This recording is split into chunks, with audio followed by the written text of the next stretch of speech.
Okay. Hi guys, Blake and Nathan here with Lilleys Landing Resort and Marina on Upper Lake Taneycomo. It is April the 6th. What's the day? Wednesday, Tuesday? Monday. And this is the one cast. So, I'll hand you this rod here. Oh gosh, don't do it. There we go. Thanks, sir. Okay. Let me pull one of these baits out real quick. I think I still got one in the package. Maybe. There's one there. Okay. So, we have boated back down about halfway down Taneycomo Acres property. And we're going to try the same area that I was in yesterday. See if we can put Nathan on a brown trout today. So today I am using a Lilleys Landing 5.5 foot LT 506 lightweight rod, light action rod, with the P20 Fluger Presidential. That has 4-pound Berkeley monofilament test. Okay, I've got that on a, so here's the snap swivel. That's a 3/16 ounce weight, followed by the barrel swivel. Got about 2.5 foot of line here, and then this is the 762 gray yellow stripe shad bait. It's one of the baits we sell in the shop. We sell a smaller version of that as well. That is the model that we're dragging today.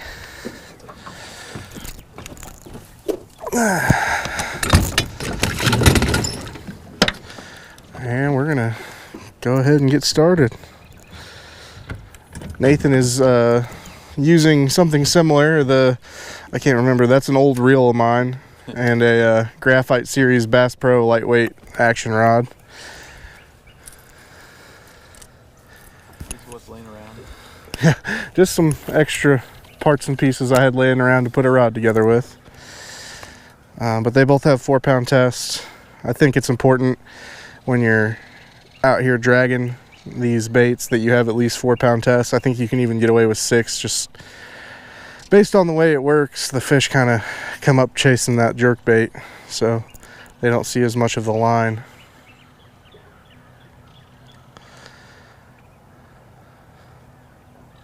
And the weight is important too.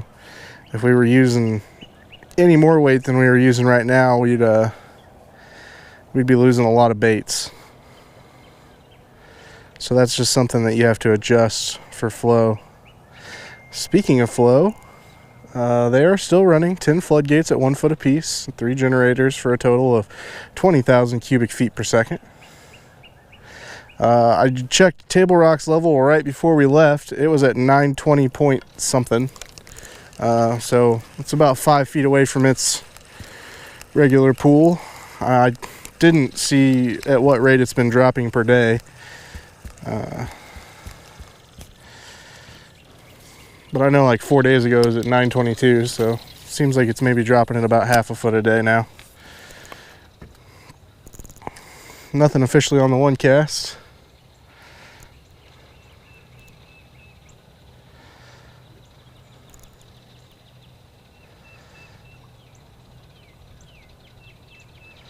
I don't know if these browns are still going to be held up in the same area or if they've moved down lake, but we're going to find out.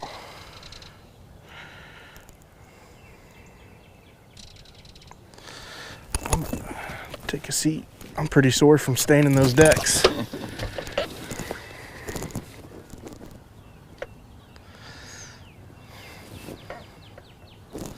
Mention that bait's online. Oh yeah, Nathan just reminded me that he has put these jerk baits that we've been dragging, he has them on the online store now. So while you're waiting for the quarantine to be over to get back up fishing, you can start restocking the boxes and get ready.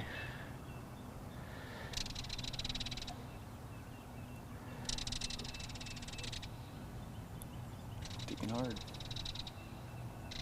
Yeah, with the water slowing down here, you get it gets to ticking a little bit harder across the bottom with that 3/16 out weight.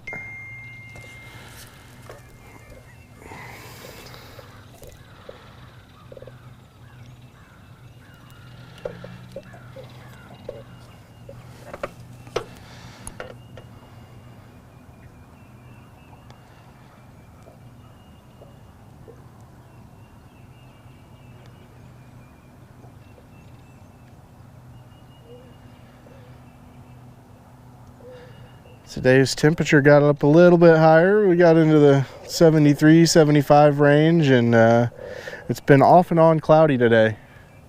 The sun will poke its face out for a few moments, then it goes back behind the clouds.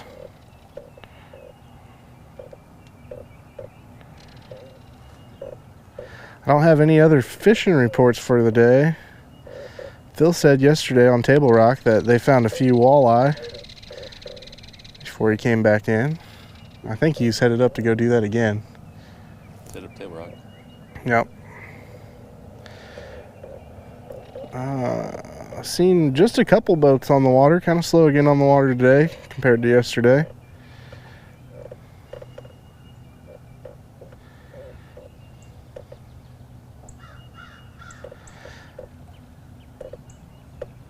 Another thing that I haven't thought about trying down this way would be dragging a shad fly. Because if they'll hit something that looks like a shad, I imagine that they would they'd hit the shad fly down here too, if that's what they're chasing around.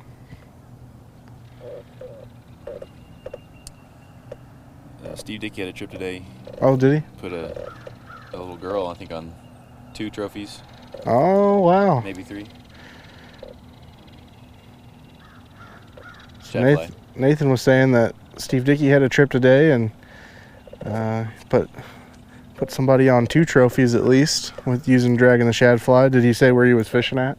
He did, but I forgot. He was probably either up in the trophy area or down by Short Creek.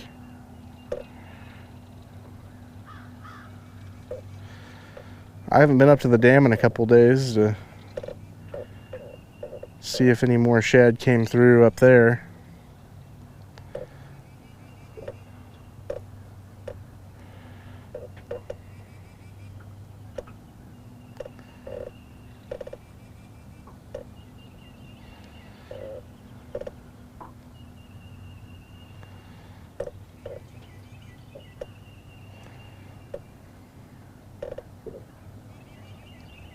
Ooh, that might have been a bite.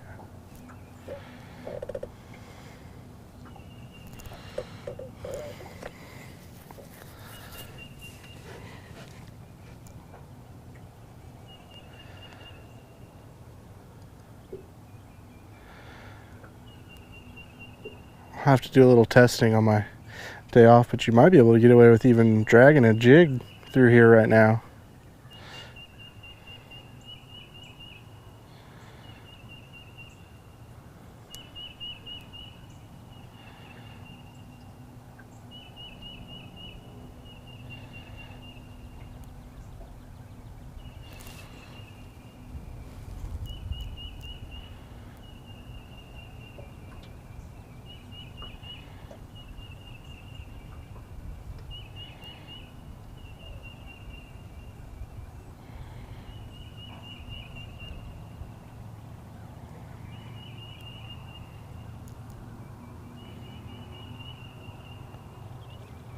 When you're dragging these jerk baits, it sometimes kind of feels like you got a fish tapping at it the whole time. But what I do is I get just, I let it drag for a while, get the normal feel of what it feels like when it's dragging, and anytime I feel something a little different, I'll kind of feed it. I'll feed my pole forward, and sometimes that puts the bait kind of right in their mouth.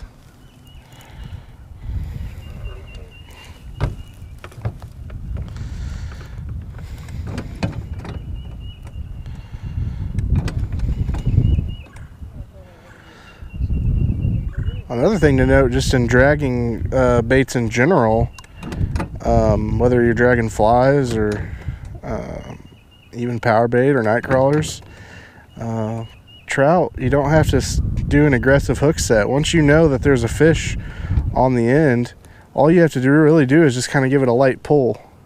I see a lot of times people jerk it way up like they're setting the hook on a largemouth, and the trout's mouth is a lot more sensitive, soft skin, and a lot of the time you'll rip the bait right out of their mouth.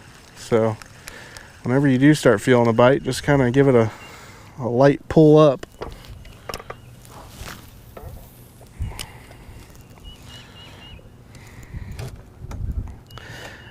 Another thing is once you start feeling that normal tick of the bait, and all of a sudden, wrong direction. And all of a sudden it feels like it's just kind of dragging instead of wobbling like it's supposed to. Go ahead and reel it in. Most likely you've picked up just a little bit of moss over the bill or on the end of the hook or around your swivel, and that'll cause it to not drag.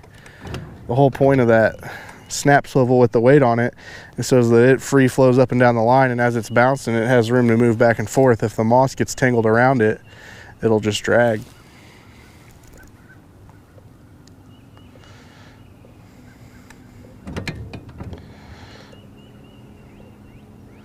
And as I was talking about it, I think it may have happened.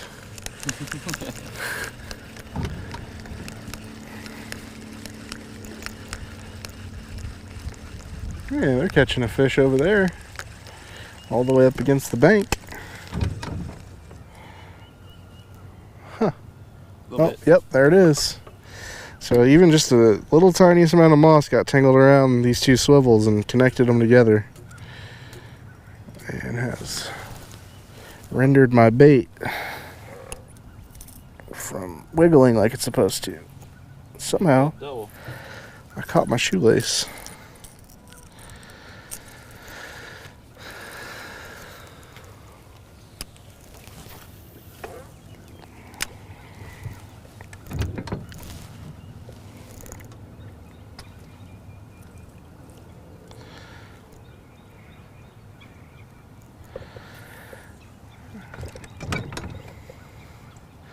It's very possible that if they were chasing a school of bait fish, that they may have moved farther down lake as well.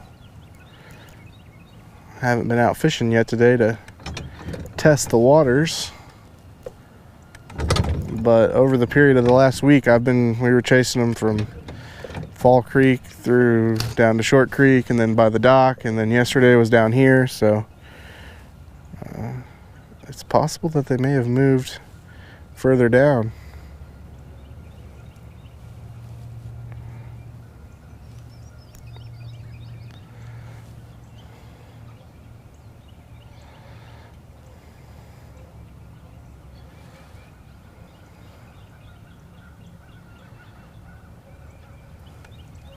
I will say with the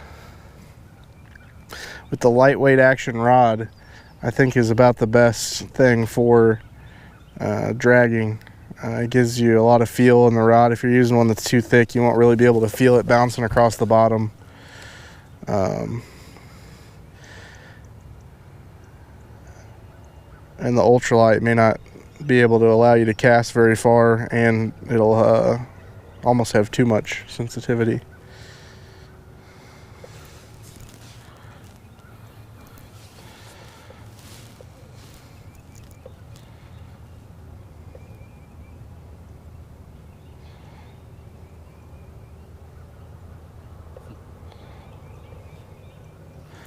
The water's kind of shallowing up here as we get towards the front of this island, so you probably feel it ticking a little bit more there.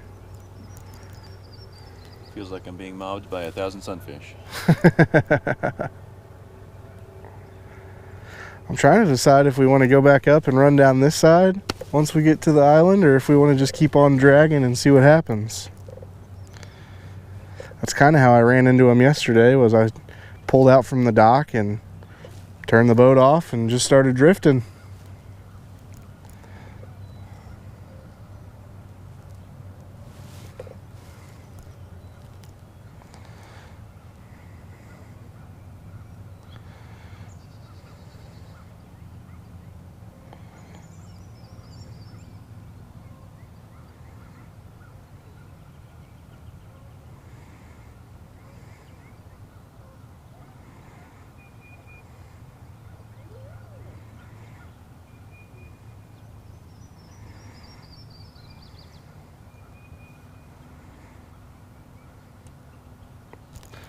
Ooh, that almost felt fishy.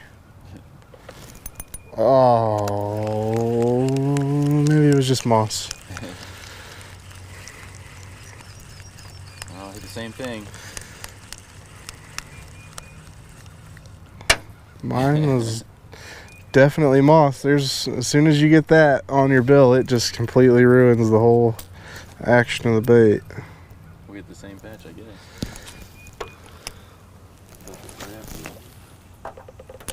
We are headed directly for the front of this island. Trying to decide which direction I want to go. We'll go on the other side of the island.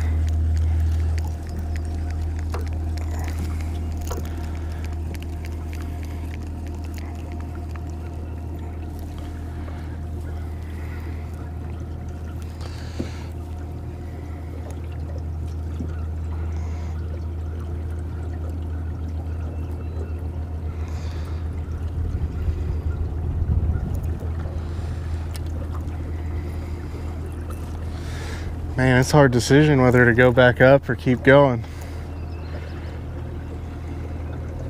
What do you think, Nathan? They've been moving down every day. Logical choice. Yeah. All right, we're gonna gamble. We're just gonna keep on going.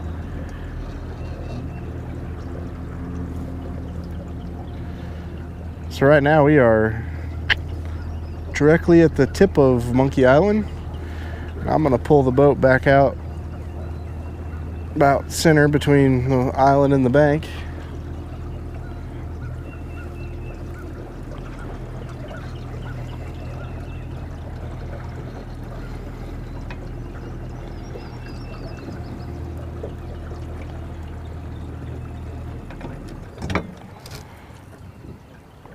Another thing to note is just like yesterday, that those two gentlemen that were out fishing, they were just using little floating jerk baits they had in their box, and you know, any of those things will work doing this method. Anything that resembles the bait fish they're after. The way that you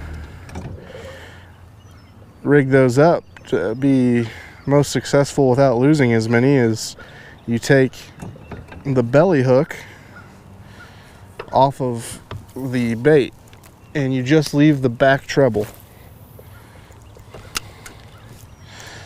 and I've noticed that most of the time they chase it from behind and hit it, so for the most part they're not sucking it all the way in to where the belly hook would be anyway, and whenever that bait's back there wiggling behind your weight, all that belly hook does is give it a better chance of getting caught on something on the bottom. So any floating little smaller jerk baits you have, you can rig them up on this same drift rig and take the belly hook off of them and give them a try.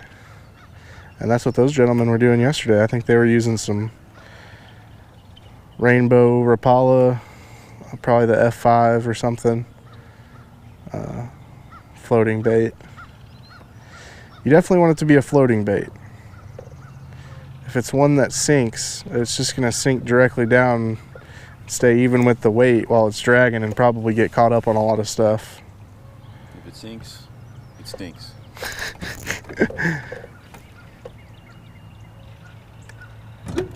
But the idea behind the floating is that it would float just a little bit up behind the weight and wiggle like that.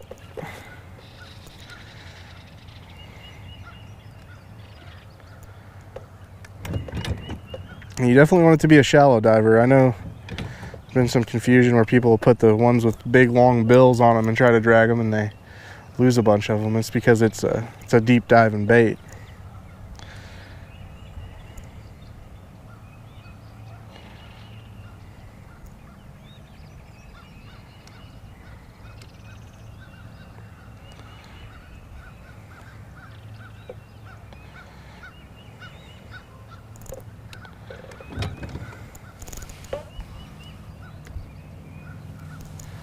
I think we'll go just a little bit longer and then we're going to call it.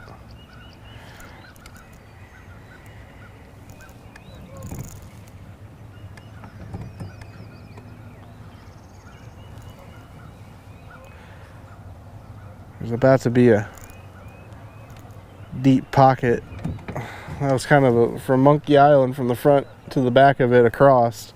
It's kind of a shallower flat. And then right after the front of Monkey Island, it drops back down and goes pretty deep again.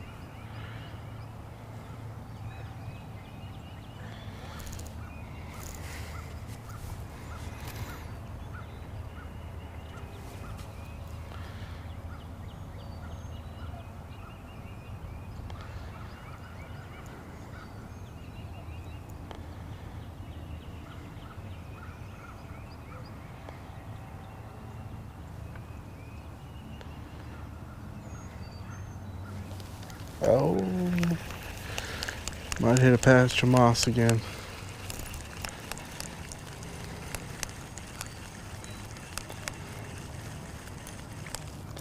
You're ticking the bottom pretty good there. Look at you. I don't think that he tried this on purpose. Wow. But my bait was dragging back behind. Your bait caught bait. And caught a sculpin fish, which was actually one of the types of fish that big trout yesterday I caught spit up. So it would seem, look at that little guy. He might be the smallest fish on one cast. If you've got anything that resembles a sculpin, that would probably be something to drag too.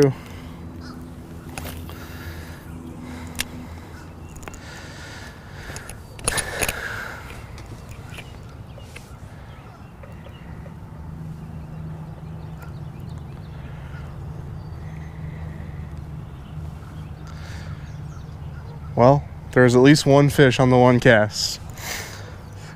If we don't find any. You got it in the boat and everything. That's great. I really don't think he was trying to hit that. I think it just happened to drag over the top of him.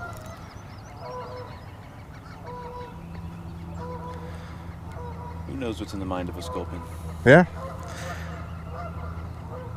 And that bait was longer than he was, so if he was trying it, he was wishful thinking.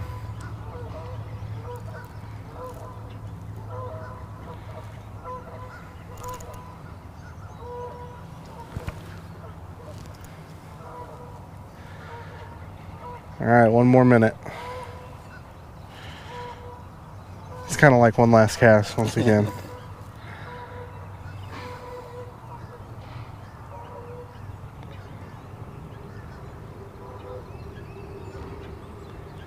It's a beautiful day. Yeah, another just beautiful day outside. Beautiful day to be on the water.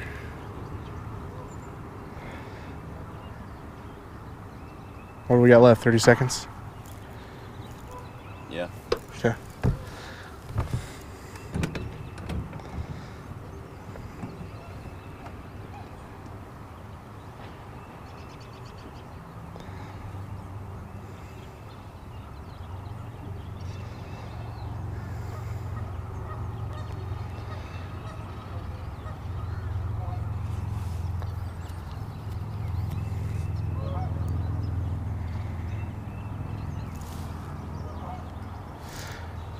Okay, well, I'll have to get back out here and figure out where they moved on to next, but we thank you guys for watching. Hopefully some of that technical information answered some questions about exactly how we're doing this, and we'll try it again tomorrow. Thanks, guys. I'm gonna hit that button.